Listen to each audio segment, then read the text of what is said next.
आपणकर शह शह एकर जमी कोटी कोटी टंका बैंक बैलेंस जो मनीष मनर अहंकार अच्छी मु धनी ताको सबुदिन मशाणी आड़े नहीं टिके बुले दे आसो 5-7 दिन गाँ मुंड मशाणी पाखे बुले दब कह बापा शेष एठी से ता मन को बुझीज जे संपत्तिर मूल्य केते बेकार कौन अच्छी ये संपत्ति का संगे जाइए ना संपत्ति किए निब कई जाइए कई ने ये जो प्राचुर्य उपर चढ़ी ये कहले मु राजा सी गरीब सी कौन मो मैत्र हम वास्तव आज दुनिया रे से पुओ झील बाहागर करेंगे जे मंगलसूत्र बंदेवा आनीथब कि चेन बंदेवा आनीथब थंडा कौन देख गोड़ धुआ देख कौन डाइनिंग रे बसैवा कौन देख एसी रूम को नवा कौन देख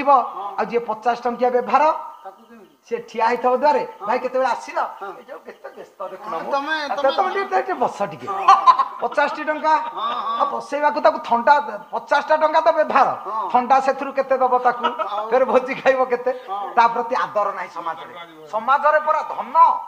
तो आपण मानकर महाकवि कालिदास कहती कहले सबुर मूल कारण हूँ धन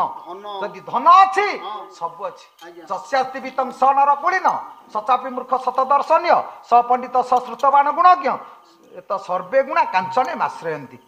धन पाई ये जगत जोटी धन अच्छी बंधु भल से ससुर हर भल जुआई भल समस्ते भल किंतु गोटा कथा मन रखी था दुख पड़ो आपण भौणी घर को जी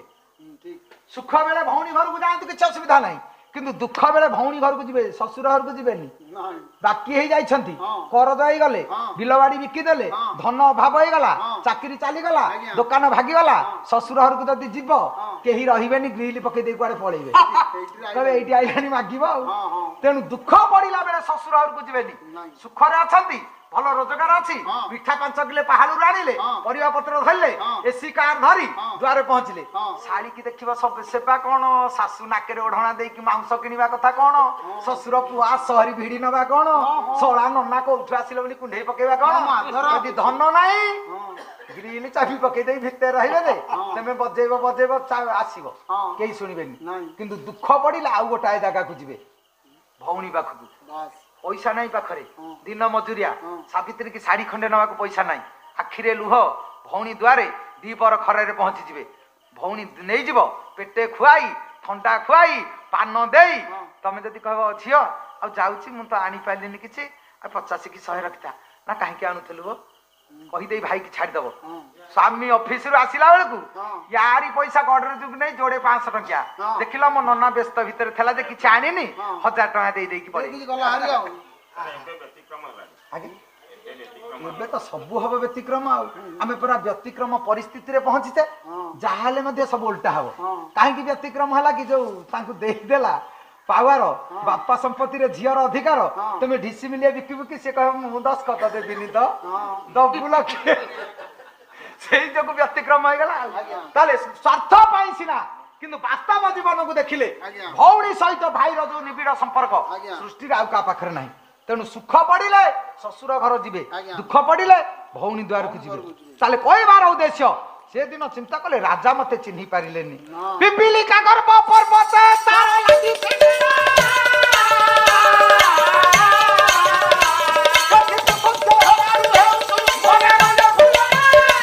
पिंपुड़ी दियर पर दोटी प्रभु देला एडी की बकटे जीव प्रभु विचार कले ये केते चाली चाली चलिबो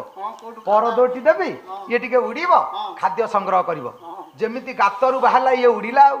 कहला कि मु चालुथली कौन उड़िली ता मन कौन भावला मु कुआडे कौन हो गली आज नहांती परम पूज्य मथुरी बाबा से कथा टी भल कहती कहले पिंपुड़ी गातरू बाहला बेले सी भाव मु कौन हो गली अच्छा तो दिहरे एड़िकी बकटे बकटे जदि लगी पर तू कुआडे कौन हो गलुनी ताले गरुड़ देहरे तो एड़े एड़े डेणा अच्छी सी तो कुआडे कौन होनी एड़े एड़े डेणा थाई आंठू माड़ी प्रभु पाखे बसी कहला प्रभु तू कहले हली भी नहले ना सी भावुची एड़े एड़े डेणा थाई प्रभु निर्देश किंतु आज टोपी अच्छी कहला कौन करी कुआडे जीवी आ कुआडे तू जीवु जार पैसा कोटी कोटी टंका सी पछे के ग्रिल देखी नथबो बियर बार किंतु जार मूल्य गोटे बली पड़ो से कौन करवा गोटे भल बियरटे पकई दबा आउ कुआडे जीव कहीं सेटा पूरा निहाती दरकार आ पैसाटा गोटे लगे ये जानी पारुनी पिंपुड़ी कला कौन खाइबा गोटे तो कौन खाइ